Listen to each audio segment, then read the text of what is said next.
इस वक्त की बड़ी खबर, दिल्ली पुलिस आम आदमी पार्टी के दो बड़े नेताओं को थोड़ी देर में गिरफ्तार कर सकती है। दिल्ली पुलिस के सूत्रों के मुताबिक आशुतोष और शाजिया इल्मी को कभी भी गिरफ्तार किया जा सकता है। ये दोनों नेता मॉडल टाउन में किसी जगह पर हैं, उन्हें वहीं से गिरफ्तार किया जा सकता है। दिल्ली पुलिस के उच्च अधिकारियों ने गिरफ्तारी को मंजूरी दे दी है, तो अब से कुछ ही देर बाद दिल्ली पुलिस उन्हें गिरफ्तार कर सकती है। दिल्ली पुलिस की जेसीपी ने भी मीडिया से बातचीत में कहा कि कल बीजेपी दफ्तर पर हंगामा करने वाले आम आदमी पार्टी के हर नेता पर कार्रवाई होगी। हमने एफआईआर दर्ज की है और 14 लोगों को अरेस्ट किया है। आज हम कोर्ट में प्रोड्यूस करेंगे। उसके अलावा जिन जिन का नाम है, जिन जिन का इन्वॉल्वमेंट, सबकी अरेस्ट की जाएगी और सबके खिलाफ सख्त से सख्त कार्रवाई की जाएगी। किन लोगों के नाम है सर? आशुतोष, मैं नाम बताना चाहता हूँ, नाम आपको सब मालूम है। मिस्टर आशुतोष हैं और भी सब सारे जितने लीडर्स वहाँ प्रेजेंट थे, सभी के जो प्रेजेंट थे सबका नाम है और उनके खिलाफ कार्रवाई की जाएगी। कुछ एमएलए भी अरेस्ट किए गए सर, कुछ एमएलए भी वहाँ पर थे मौके पर जो प्रेजेंट थे, चाहे एमएलए हो चाहे कोई और नेता हो, सभी का नाम है।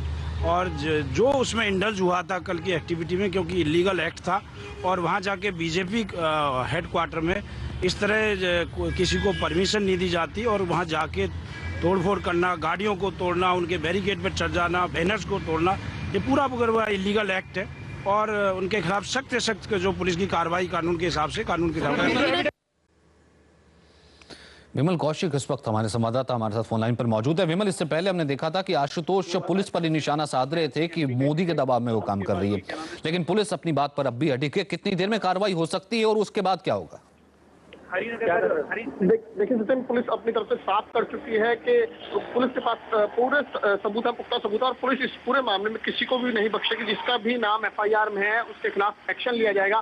फिलहाल पुलिस ने 14 लोगों को गिरफ्तार किया और उन्हें जल्द से जल्द कोर्ट में पेश किया जा सकता है किसी भी वक्त। और दूसरी तरफ पुलिस के आला अधिकारियों ने जहां तक एलजी को अपनी रिपोर्ट सौंपी है, जो लेफ्टिनेंट गवर्नर है उनको अपनी रिपोर्ट सौंपी और इलेक्शन कमीशन ने भी दिल्ली पुलिस से जानकारी मांगी थी जो कुछ पूरा घटनाक्रम हुआ कल बीजेपी हेडक्वार्टर के बाहर, उससे रिलेटेड पूरी पुलिस ने एक रिपोर्ट तैयार की और उस रिपोर्ट को इलेक्शन कमीशन को भी दिया जाएगा। एलजी से फिलहाल कंसल्ट किया जा रहा है, क्योंकि एफआईआर की अगर बात करें तो उसमें एमएलए जो उस वक्त मौके पर मौजूद थे, उपद्रव में शामिल थे, उनका भी नाम है, तो उनके खिलाफ एक्शन के लिए भी बात हो सकती है। तो पुलिस की जो टीमें हैं वो इस वक्त अपने अपने तरीके से काम कर रही है और किसी भी वक्त पुलिस इस मामले में आशुतोष की और अन्य जो लोग शामिल हैं उनकी गिरफ्तारी कर सकती है। जी, यानी किसी भी वक्त गिरफ्तारी हो सकती है। बहुत बहुत शुक्रिया आपका इस बातचीत के लिए। वहीं पुलिस गिरफ्तारी की तैयारी में लगी, लेकिन आम आदमी पार्टी के नेता खुद को बेकसूर बता रहे हैं। बहुत ही शांतिपूर्ण तरीके से वहाँ पे इकट्ठा थे। आप देखिए 5:30 बजे क्या हो रहा था वहाँ पे।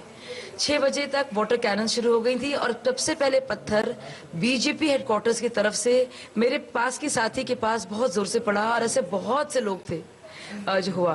और ये मैं बता रही हूँ क्योंकि मैं थी, मुझे शौक लगा, बिल्कुल धक्का लगा, क्योंकि एक तरफ से पत्थर आ रहे थे और एक तरफ से वाटर कैनन था। बड़ी अजीब स्थिति थी, तो मुझे समझ में नहीं आ रहा था कि मैंने कहा वहाँ पे पुलिस जो मौजूद थी कि आपको पत्थर नहीं दिखाई दे रहे।